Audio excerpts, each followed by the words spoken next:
प्रिय संस्कृत मित्राणी नमः संस्कृताय आरके संस्कृति स्टडी यूट्यूब ऑनलाइन प्लेटफॉर्म पर आप सभी भाई बहनों का हार्दिक स्वागत अभिनंदन करते हुए आज हम भर्तृहरि रचित नीति शतकम महाकवि भर्तृहरि जी हैं और उनकी रचना है नीति शतकम जो मुक्तक काव्य है और जो 10 पद्धतियों में निबद्ध है। तो हम लोग अब इस समय वाचन कर रहे हैं देव पद्धति और देव पद्धति को भाग्य पद्धति भी कहा जाता है। श्लोक नंबर 82 तक हम लोगों ने वाचन कर लिया है। आज हम श्लोक नंबर 83 का वाचन करते हैं। यह श्लोक शार्दूल विक्रीडित छंद में निबद्ध है और इसमें अब जब देव पद्धति चल रही है तो अब 10-11 श्लोक तक वह देव मतलब भाग्य के बारे में बताएंगे कि भाग्य सर्वोपरि होता है। इसके पूर्व हम लोगों ने 82 नंबर श्लोक का वाचन किया तो उसमें बता रहे थे कि पौरुष्ठा व्यर्थ है, भाग्य क्या ही भरोसा करना चाहिए। अगर आप इस चैनल पर नए हैं तो चैनल को सब्सक्राइब कर लीजिएगा, वीडियो को लाइक कीजिएगा और जाके इस चैनल के प्लेलिस्ट में देखिएगा मेघदूतम का किराता अर्जुनियम का विज्ञान शाकुंतल उत्तरम चरितम अर्थात टीजीटी के सिलेबस में आने वाले जितने भी हमारी पुस्तकें लगी हुई हैं सबका बहुत आसान और सरल भाषा से वाचन पढ़ा हुआ है। अब आप से वाचन भी कर सकते हैं। अगर आप प्रश्नोत्तरी की तैयारी कर रहे हैं, बस प्रश्नोत्तरी चाहिए तो आप हमारे चैनल दूसरे चैनल आरके एजुकेशन स्टडी पे आप जाइए। बस उसमें प्रश्नोत्तरी है, विषयवार भी है, मॉडल प्रश्न पत्र भी डाला गया है क्योंकि इसमें भी डाला गया है लेकिन इसमें कम है। उसमें बस यही है, ये है मॉडल प्रश्न पत्र है और विषयवार प्रश्न है, सब हल प्रश्न पत्रों का वहाँ पे लगा हुआ है, उसमें सब श्रृंखलाएं चल रही है। तो आज हम बात करते हैं श्लोक नंबर 83 शार्दूल विक्रीडित छंद में और यह श्लोक में अब कवि जी बताएंगे भाग्य के भरोसे यानी भाग्य कितना तेजस्वी होता है।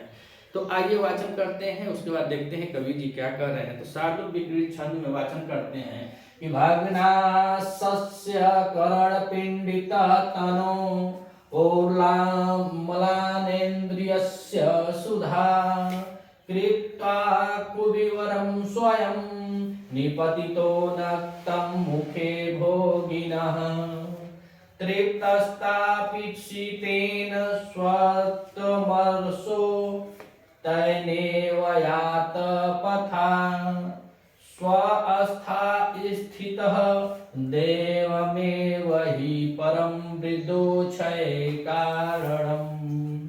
तो यह शार्दूल विक्रीडित छंद है। तो करें भग्नासस्य करणपिण्डितः तनो मलानेन्द्रियस्य सुधा कृत्वा आकुविवीरं स्वयं निपतितो नक्तमुखे भोगिनः।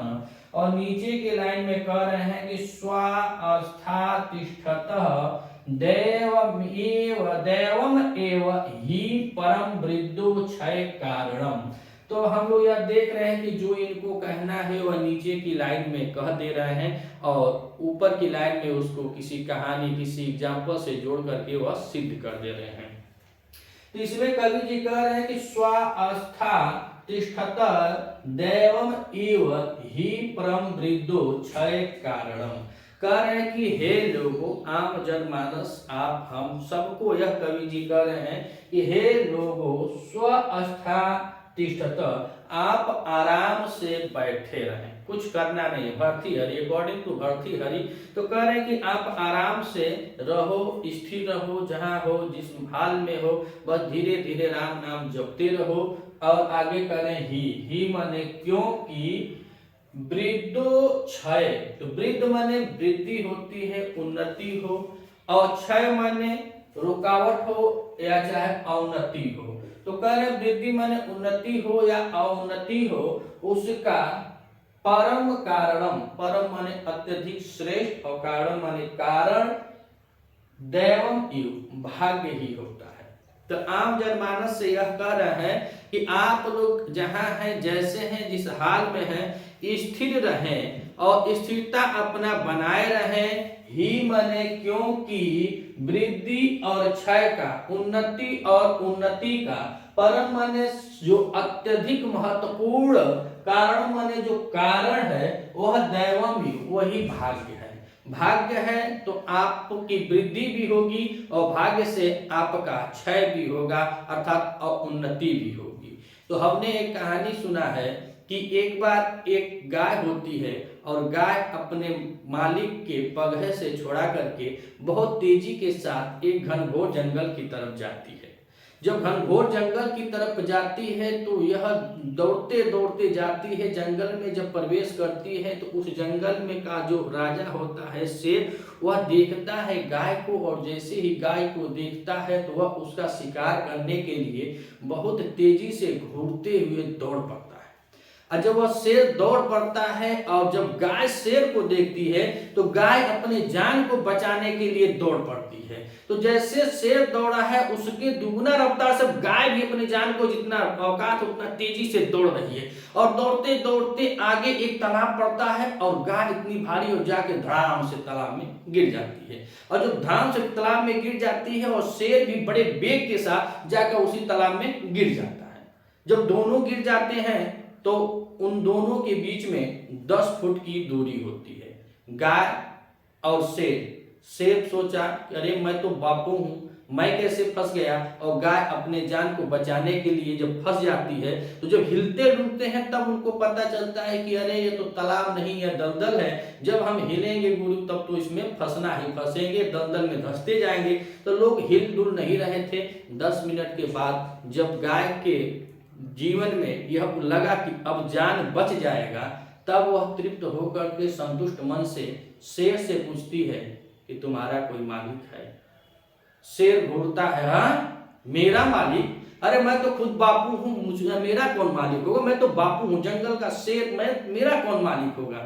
फिर बड़े नम्रता पूर्वक गाय मुस्कुराती है और कहती है कि मेरा मालिक है, मेरा मालिक है। अर्थात वह कह रहा है कि जो इसका मालिक था वह गाय का जो मालिक होगा, उस गाय को यह संतुष्टि है कि वह मुझको ढूंढते हुए जरूर आएगा और मुझको निकालेगा, और इसका मालिक नहीं है तो इसके लिए कोई नहीं आएगा। तो यही दैव पद्धति है और यही श्लोक बता रहा है। इसमें बताएंगे कवि जी कि आप स्थिर होकर बैठे रहिए, भाग्य है वह ईश्वर है जो आपको यहाँ भेजा है, जिसके सहारे आप चल रहे हैं वह ईश्वर है, ईश्वर है, ईश्वर है। किसी भी रूप में ईश्वर है जो आपको मार्ग प्रदर्शित कर रहा है, आपको अग्रसर कर रहा है। आप बस बैठे रहिए। इसमें गुनाह भी हो रहा है या गलती हो रही है, या चाहे आप जस को प्राप्त कर रहे हैं, आपकी उन्नति हो या अवनति हो, उसमें सबसे बड़ा कारण जो है वह भाग्य है। तो बस यही इस श्लोक में बता रहे हैं कि कोई ना कोई इसका मालिक है, कोई स्वामी है। तो क्या बता रहे हैं, तो आइए ऊपर से देखते हैं। तो कह रहे हैं कि भग्नाशस्य करंड पिंडित तनो अम्लानेन्द्रिय सुधा, यस्य मने उसका, सुधा मने भूख। तो एक अपने जो सांप होता है उसके बारे में आप लोगों ने देखा होगा कि जो मदारी लोग आते हैं तो दिन भर सांप लिए होते हैं, और एक गांव में चल जाइए 100 घर हो तो 100 जाने के दुआरे जाके एकदम अरे नाग बाबा फू फू फू फू, वो जितनी बार हाथ को हिलाता है उतने बार सांप उसको फुकारता है। पूरा दिन बेचारा वह जाएगा, जिसके जिसके दरवाजे पर जाएगा तो आटा लेगा, चावल लेगा, आलू लेगा, प्याज, मतलब ऐसे खाने का सब चीज वह मदारी वाला अपने लिए ले लेता है, लेकिन इस सांप के लिए न कोई देता है न कोई लेता है। बस शिवरात्रि दिन जल और पानी चढ़ाते हैं। इतना तो है कि शिवरात्रि के दिन अगर जिंदा सांप आ जाए तो लोग लाठी से मारते हैं, और पत्थरे के बनले पर खूब दूर गिरावल गला। तो यह सांप दिन भर थका हुआ था। तो वही कह रहे हैं कि भग्नाशस्य करंड पिंडितो तनो। अच्छा, करंड माने होता क्या है, तो करंड माने होता है बांस का सुपेली। जो बांस की सुपेली होती है, उस बांस की सुपेली में आप लोग देखे होंगे तो बांस की सुपेली होती है, ऊपर से उसको बंद कर देते हैं। तो वही कह रहा है कि करंड मानो कोई सांप है, भग्नाशस्य मानो कोई सांप है, और करंड पिंडितो वह अपने करंड पिंडितो बांस की बनी हुई सुपेली में, पिंडित माने गोलाकार। सांप कैसे बढ़ता है, गोलाकार होकर बढ़ता है। तो गोलाकार होकर के यानी गुड़िया की, हमारी भाषा में वही सपवा गुड़िया के बैठक। तो कहने गुड़ियाल हुआ सांप जब बैठता है इसमें कंडर करंड में, अर्थात वह पिंडित में, वह झपोली में बैठा है, और कह रहे का अम्लोनेन्द्रियस्य सुधा, और उसकी भूख प्यास से उसकी जो दशा है वह बेचारा एकदम हिल डुल नहीं पा रहा है। दिन भर बेचारा दौड़लो मदारी के साथ है, और शाम को जब आता है तो वही अपने झपोली में चुपचाप बैठा है। भूख प्यास के कारण उसकी सभी इंद्रियां शिथिल हो चुकी है, कोई अंग काम ही नहीं करता है, और चुपचाप उसी में मुंह बा करके बैठा हुआ है। बैठा हुआ है। तो पहली लाइन में बस यही बताया कि भग्नाशस्य करंड पिंडितोनो और लानेन्द्रियस्य सुधा। तो जिसमें किसमें बैठा था, करंड पिंडित अर्थात उस बांस के सुपेली में बैठा हुआ सर्प जिस माने जिसका संपूर्ण इंद्रियां सुधा से अर्थात भूख के कारण, प्यास के कारण, हरारत के कारण एकदम बाबू शिथिल पड़ गई थी, शिथिल पड़ गई थी। और दूसरी लाइन में देखा क्या कह रहे हैं कि कृत्वा आखु विवरम नक्तम, कृत्वा आखु विवरम। तो आखु माने होता है चूहा, संस्कृत में चूहा को आखु कहते हैं। तो कह रहा है कि एक चूहा आता है और करता क्या है, तो कृत्वा विवरम। अब चूहा क्या करेगा, उसमें बील कर देता है, उस झपोलिया को धीरे धीरे कुतुरता है कि इसमें कुछ है, इसमें कुछ है। तो जब बहुत चालाक होला वो 3 जगह चिफनेला, हम के भाषा में बतावल जाला। तो बहुत चालाकी में रहे चूहा, तो मुसवा बहुत चालाकी में रहा तो कुतुरेला होके जाके उसको कुतरता है, चूहा कुतर रहा है, कुतर रहा है। अब कब कुतर रहा है, तो कह रहा है नक्तम। ये काम घटना कब हो रही है, रात में, नक्तम माने रात में। तो वह चूहा रात में जाकर के उस करंड में अर्थात उस झपोली को कुतर रहा है। अब कहाँ कुतर रहा है, ये देखा भाग्य की बात है कि कुतर कहाँ रहा था, जहां सांप बेचारा शिथिल होकर के मुंह ऐसे, मान लीजिए कि वह पिंड है जो मतलब झपोली, और झपोली में वो गुड़िया के सांप बैठा है और उसका जहां मुंहमा है वही जो बिल बना रहा है। तो वही कह रहे हैं कि कृत्वा आखु विवरम, जो चूहा है कृत्वा माने करता है का, विवरम माने छेद को, बिल बना देता है। और बिल बनाता कब है, तो कह रहे हैं नक्तम, रात में। जब रात में वह बिल बनाता है तो उसके बाद होता क्या है, तो कह रहे हैं स्वयं मुखे भोगिनः निपतितो, अर्थात स्वयं उसके मुंह में गिर जाता है। बिल बनाता है, सपवा मुंह बाकर सोया हुआ है, और जैसे सोया हुआ है तो बेचारा एकदम त्रस्त है, नींदियों कहाँ आवे। अगर भूखा पेट है तो नींद नहीं आती है, जब भूखा पेट होता है ना दिमाग बहुत काम करता है तो नींद आती नहीं है, उसका सब अंग स्थिति पड़ गया था। तो सोच रहा था कि अब क्या करें, अब का इसे बेचारा जी रहा था। और तब तक ये बेचारा वही जीवन रोगिया चाहे उहे बैदा फरमावे। बस यह चूहा क्या किया, तो वह उसी के मुंह के पास बिल को करता है और स्वयं अपने आप को मुख भोगना मुख उस सांप के भोग में निपति तो कूद जाता है। नहीं बुझला कि खूब आसान बा, पा गई बा, टप देना मुंह बौले रहला, आई मुंह में चूहा सड़ाक से चल जाना। और जब मुंह चला जाता है तो क्या कर रहे हैं, तो आंखों को हम देख लें तो आंखों में है आ, और आ के साथ खन और खन धातु है और उसके साथ कु प्रत्यय लगा हुआ है तो बना है आंखों। तो कह रहे हैं कि आंखों कृत्वा विवरण, एक चूहा आया और बिल को किया और बिल को कर करके रात्रि के समय में स्वयं अपने आप को भोगना मुखे उस सांप के मुख में निपति, तो मतलब गिर जाता है या उसके मुख में कूद जाता है। अब नीचे कर रहे हैं त्रितास्ता पिशितेन सत्व वर्मसो तेनेव यात पथा। तृप्त, अब देखा ईश्वर का महिमा, ईश्वर है, कोई तो है, ईश्वर है। और वो बेचारा अपने अंतिम सांसों को ले रहा था, जिसकी ज्ञानेंद्रियां शिथिल हो गई थी भूख प्यास के कारण, एकदम मतलब तड़फड़ा रहा था।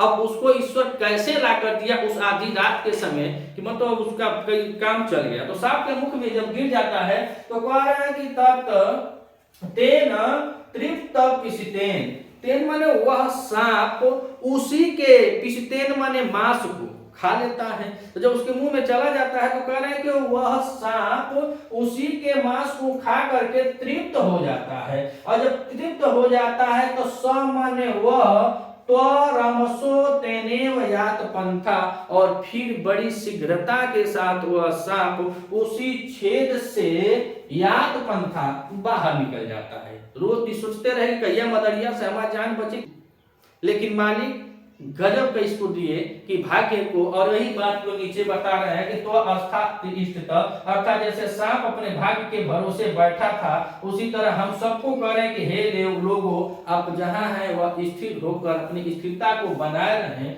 क्यों ही माने क्योंकि परम वृद्धो क्षय, वृद्धि और अनवृद्धि, अर्थात जो आपका विकास है, उन्नति है और अवनति का परम माने श्रेष्ठ कारण, जो कारण है दैवम है, भाग्य ही परम कारण है।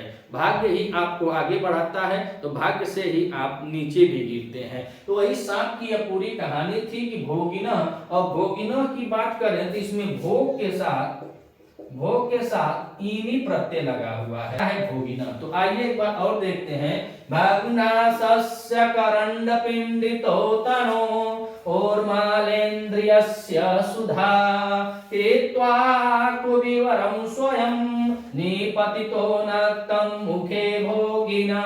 तो कर सांप है जो अपने पिंड में अर्थात उस पिंजरे में या उसको यह बता जाए उस पिटारी में गुड़िया करके गोलाकार होकर के बैठा था और वह सुधा से उसकी इंद्रियां जो थी एकदम अस्तमन शुद्ध हो चुकी थी, शिथिल पड़ गई थी, एकदम काम करना बंद कर गई थी। लेकिन होता क्या है, आखू एक चूहा आता है, फिर वह बिल को करता है और बिल करके स्वयं निपतितो मुखे भोगिनः नक्तम्, अर्थात स्वयं अपने आप को उसके उस सांप के मुख में रात्रि में गिर जाता है। रात्रि में ही बिल करता है और रात्रि में उस सांप के मुख में गिर जाता है। और कह रहा है कि तृप्तस्तप्पिशिनः तेन, अर्थात उसी के मांस को खा करके वह सांप तृप्त भी होता है।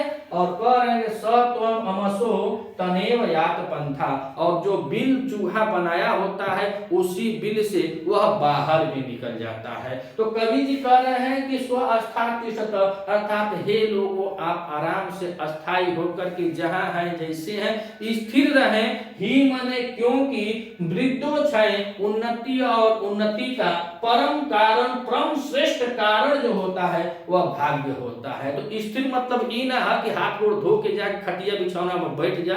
स्थिर का मतलब यही है कि आप जहां हैं निरंतर अपने सामर्थ्य के अनुसार प्रयास कीजिए, आगे ऊपर नीचे उठाना तो वह भाग्य का काम है। अगर आप इस चैनल पे नए हैं तो चैनल को सब्सक्राइब कीजिएगा, वीडियो अच्छी लगे तो वीडियो को अधिक से अधिक शेयर कीजिएगा, लाइक कीजिएगा, सब्सक्राइब कीजिएगा। मिलते हैं अगले वीडियो में, तब तक के लिए नमः संस्कृता।